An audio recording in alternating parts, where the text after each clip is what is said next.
Have you ever heard that Vikings wore horned helmets? Or that Napoleon Bonaparte was incredibly short?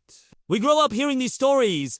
They're in movies, books, everywhere. But what if I told you that many of these historical facts are actually complete myths? Today, we re-putting on our detective hats and diving deep into the science and history behind some of the most persistent legends. We re-going to separate fact from fiction and uncover the real stories that are often even more fascinating than the myths they inspired. Get ready to have your mind blown as we debunk some of ancient history's greatest tales. Let's start with a classic, the mighty Vikings and their iconic horned helmets. Picture a Viking warrior. You're probably imagining a big, bearded man with an axe in one hand and a helmet with two giant horns sticking out of the top, right? It's a powerful image, but it's pure fantasy. So, where did this idea even come from? Archaeologists have excavated countless Viking graves and settlement sites, and guess what they found? Not a single horned helmet. The helmets they did find was simple, practical dome or cone-shaped caps made of iron or leather, designed for one thing: protection in battle. Horns would be a terrible idea in a fight. They could get caught on a weapon, or worse, allow an enemy to grab your head and twist your neck. The real culprit behind this myth seems to be a 19th century costume designer. In the 1870s, an artist named Karl Emil Doppler designed the costumes for a production of Richard Wagner's opera epic, Der Guten Nibelungen. He decided to give the Viking characters these dramatic horned helmets to make them look more fierce and pagan on stage. The image was so striking that it just stuck. It captured the public's imagination and has been repeated in popular culture ever since. The truth is, actual Viking warriors were pragmatic and effective fighters, and their gear reflected that. Their real helmets were functional, not theatrical. Alright, next up, let's talk about the Trojan War and the legendary Trojan horse. The story from Homer's Odyssey is epic. After a 10-year siege of Troy, the Greeks pretend to sail away, leaving behind a giant wooden horse as a supposed offering to the gods. The Trojans, celebrating their victory, pull the horse into their impenetrable city. That night, Greek soldiers hidden inside sneak out, open the city gates, and the rest is history. It's one of the most famous military tricks of all time.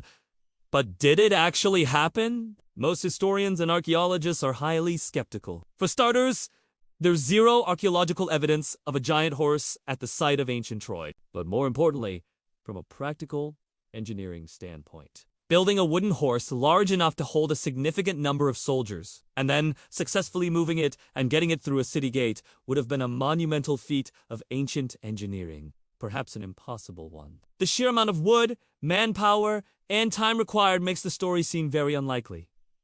So what's the real story? A more plausible theory is that the horse was a metaphor. The word for horse in ancient Greek hippos could also refer to a type of siege engine. It's possible the Greeks used a large, horse-shaped battering ram to smash through the gates of Troy.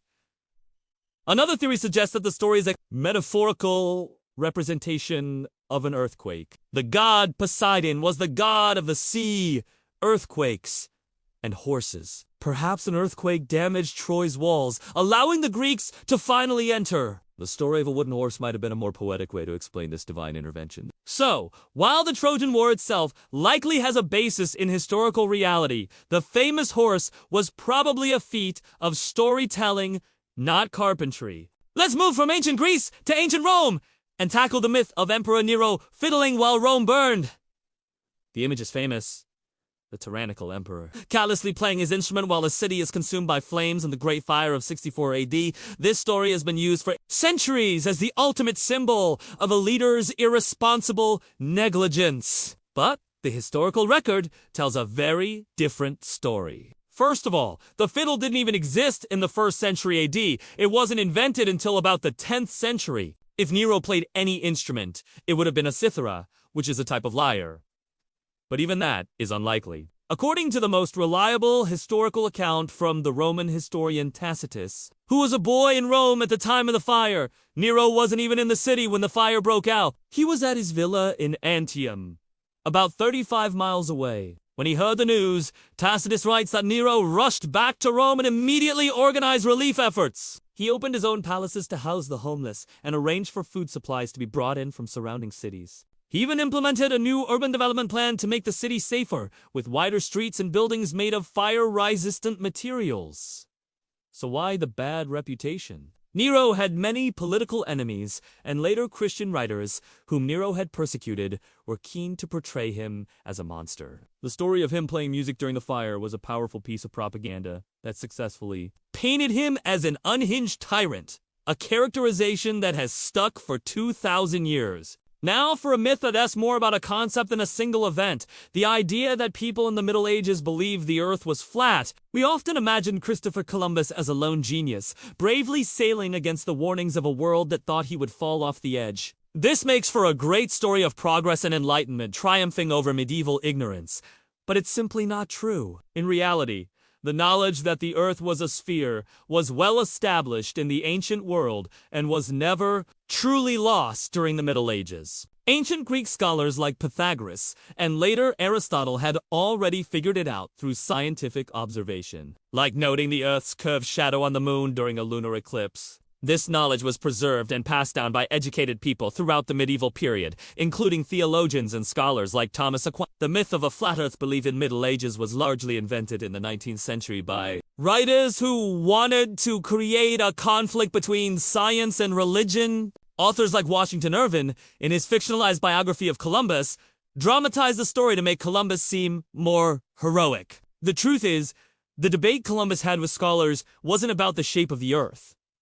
It was about its size. Columbus had drastically underestimated the Earth's circumference, which is why he thought he could reach Asia by sailing west. The scholars he debated were actually correct in their assessment that the journey was much, much longer than he thought. He was just lucky that 2 entire continents happened to be in the way. Finally, let's talk about the French Revolution and the infamous quote, "Let them eat cake."